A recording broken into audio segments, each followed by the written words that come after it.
Маковый пирог дайындаймыз. Ең бірінші тестісін дайындап аламыз. Жып-жұмсақ сары майға қант ұнтағын салып, миксермен жақсылап араластырасыз.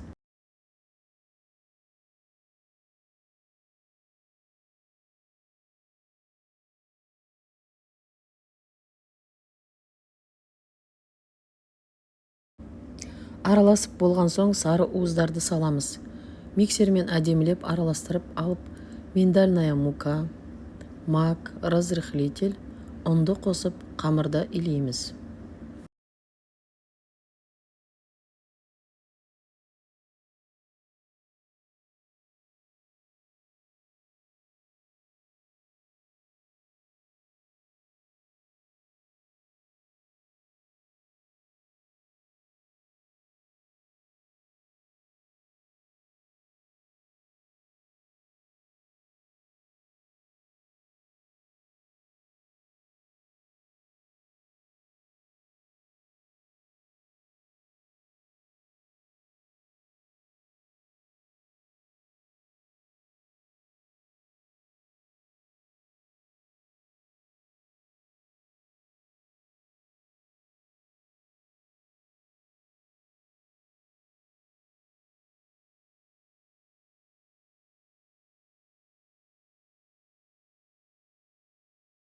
Өте жұмсақ әдемі тесто дайын болады.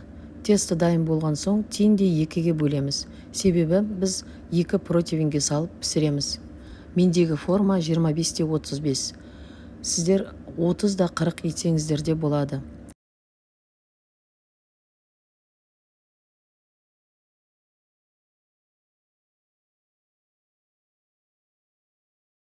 Жайып шығып вилкамен тесеміз. Себебі үстіне салманы салып пісірген кезде тесто қатты көтеріліп кетпеу үшін.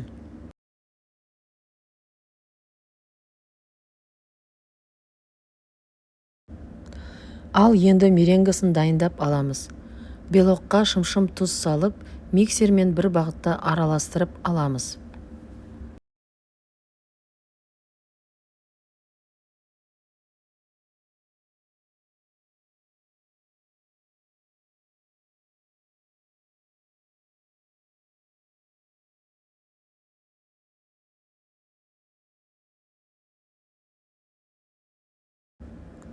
Осылай ағарып бастаған кезде қантты ақырындап саламыз. Бірден бәрін салып жібермеңіз. Меренгамыз көтерілмей қалуы мүмкін. Және миксерді тек қана бір бағытта ұстаңыз. Қол миксермен шамалы ұзақтау болуы мүмкін. Сондықтан асықпай жұмыс жасаңыз.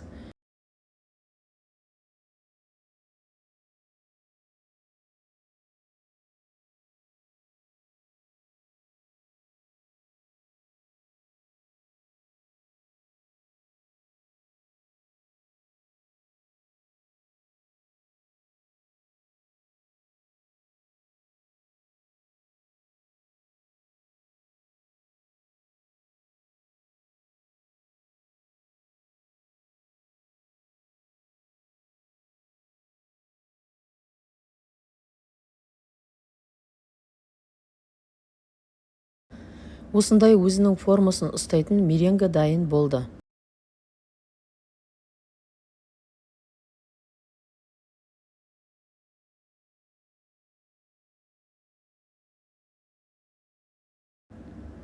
Жүгері крахмалын саламыз. Ол формасын ұстап тұру үшін керек болады. Ұсақталған грек жаңғағын саламыз, араластырамыз. Меренганы басып алмаңыздар.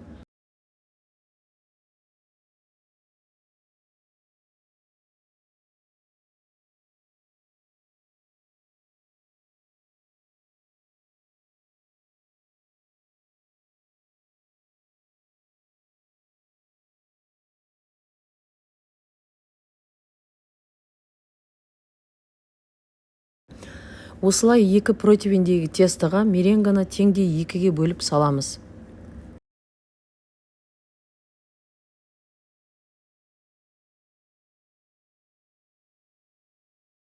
Бір тегіс етіп жайып аламыз. Пештеріңізді алдын ала міндетті түрде қыздырып қойыңыздар.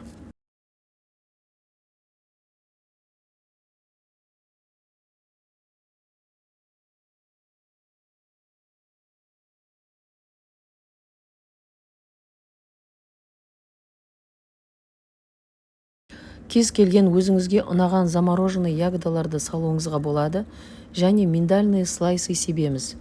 Ол ерекше дәм беріп тұрады.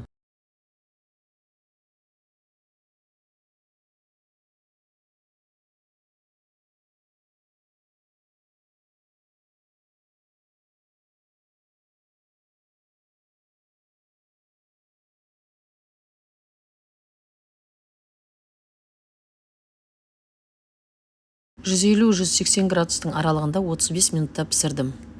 Суыған соң формасынан шығарамыз. Крем дайындаймыз. Алдын ала дайындалып, холодильникке салып қоюға болмайды. Оны қолданар алдында дайындаймыз. Творожный сыр, креметте, маскарпоне, сахарный пудра, осы үшеуін әдемілеп миксермен араластырамыз. Арасында іртік қалдырмай араластырып аламыз.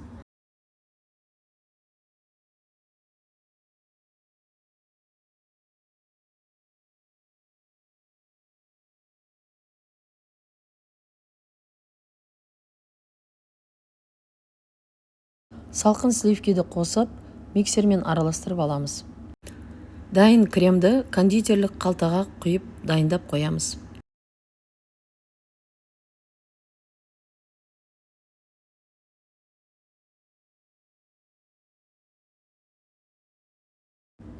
Піскен толық суыған пирогты формасынан ақырындап сындырып алмай шығарып аламыз.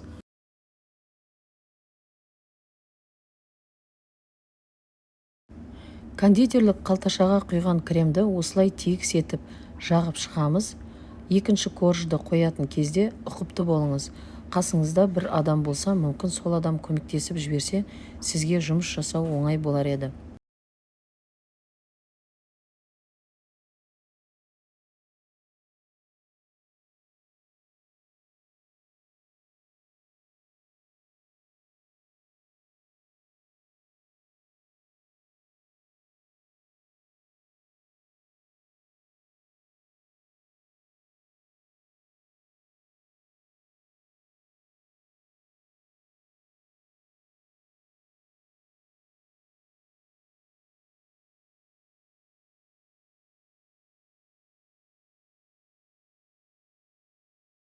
Осылай орналастырдық, және шетіне әдемі болу үшін сәндеп кремді жағып шықтым.